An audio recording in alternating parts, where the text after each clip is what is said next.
No es como pareciera la entrega que viene a continuación un análisis de orden político. No, no lo es. Y va a costar que ustedes me lo crean, porque voy a tocar elementos o matices que tienen que ver con la vida pública de algunos, empezando por el presidente Guillermo Lasso, claro está. Y ellos son el poder político. Pero el fondo de esta reflexión tiene que ver con usted, señora, señor, con usted joven, mujer o hombre, con usted niño o niña, con su bien pasar,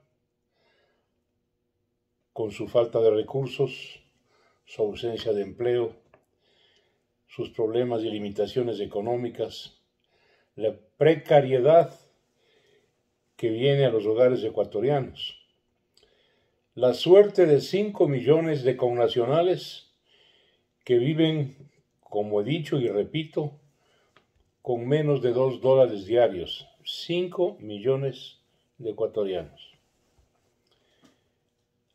Hay influjos de carácter internacional que nos preocupan.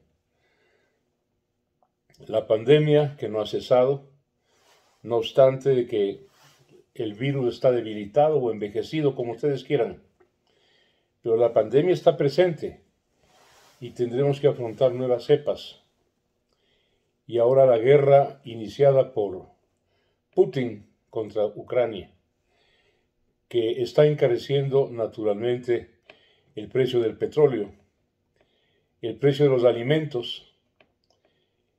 El pan va a subir ostensiblemente en todo el planeta porque el pan se elabora a partir del trigo.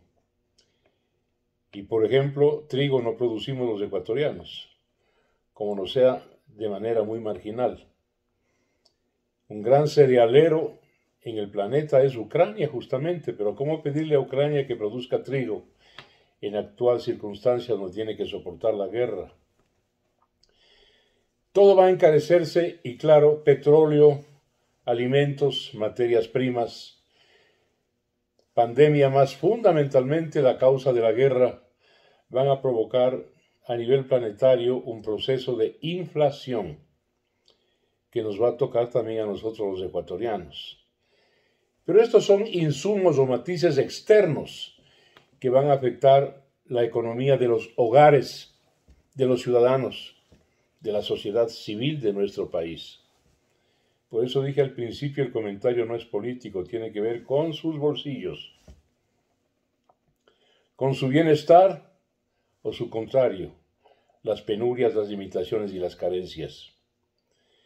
Y a eso hay que sumar las políticas internas, porque comienzo diciendo y pidiendo a ustedes respetuosamente que me cuenten, pareciera esto una apuesta, y sí en el fondo que lo es, la es, una apuesta para que me den un solo caso en el planeta, de un país, un solo caso, que teniendo crisis económica, pandemia y ahora las secuelas de la guerra, Rusia-Ucrania, le grave y le revuelque a su pueblo con impuestos. Deme un solo caso.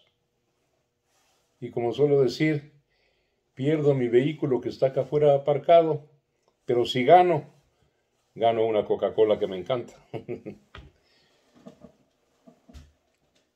Causas internas. Más impuestos.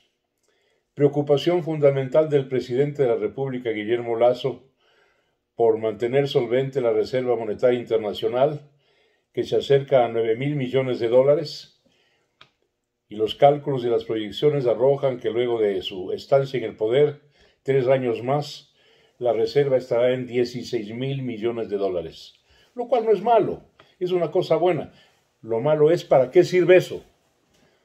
En la visión del señor Lasso, esa solvencia proporcionada por más y más impuestos para un pueblo pobre y que padece de hambre, y la Reserva Monetaria Internacional inyectada permanentemente, que no son fondos del Estado, Son cuentas de diversas fuentes que no son precisamente públicas y son estatales. Son el encaje bancario, son recursos municipales, son recursos de entidades privadas. Esos son los componentes de la Reserva Monetaria, de tal manera que el Estado y el gobierno no tienen ningún derecho de disponer, como a bien tienen, de esa reserva, porque no son fondos totalmente públicos y estatales. Pero ¿para qué sirven en la visión del señor Lasso?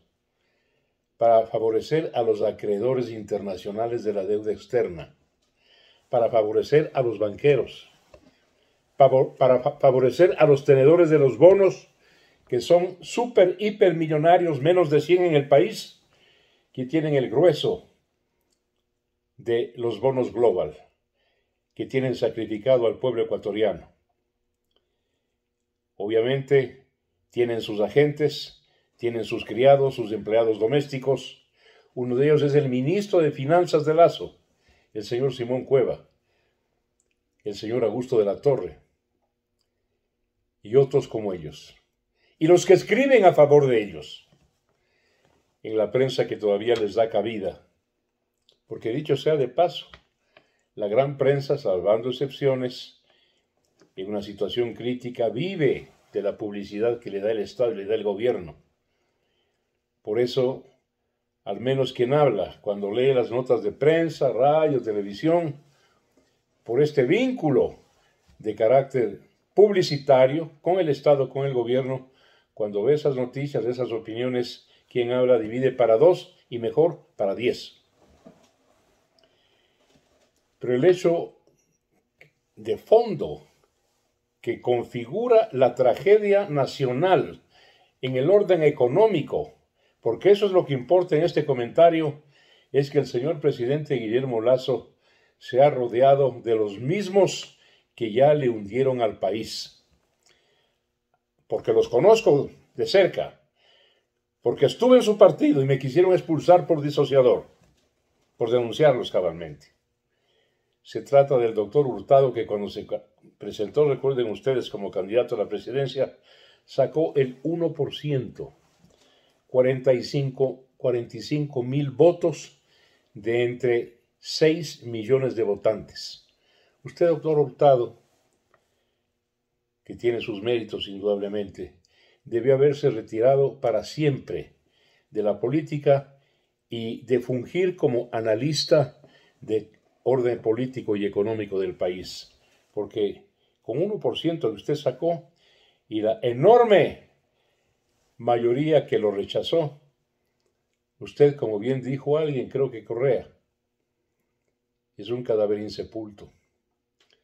Y conjuntamente con usted, la gente de Maguad, el señor Juan José Pons, el señor Gallinazo Durán Barba, la actual ministra de Gobierno, el ministro de Obras Públicas, Marcelo Cabrera, todo ese conjunto demócrata popular que le hundió al país en la década 80, cuando la crisis de crédito quiso o se solucionó con la sucretización, recuerden. Los mismos del feriado bancario, exactamente los mismos.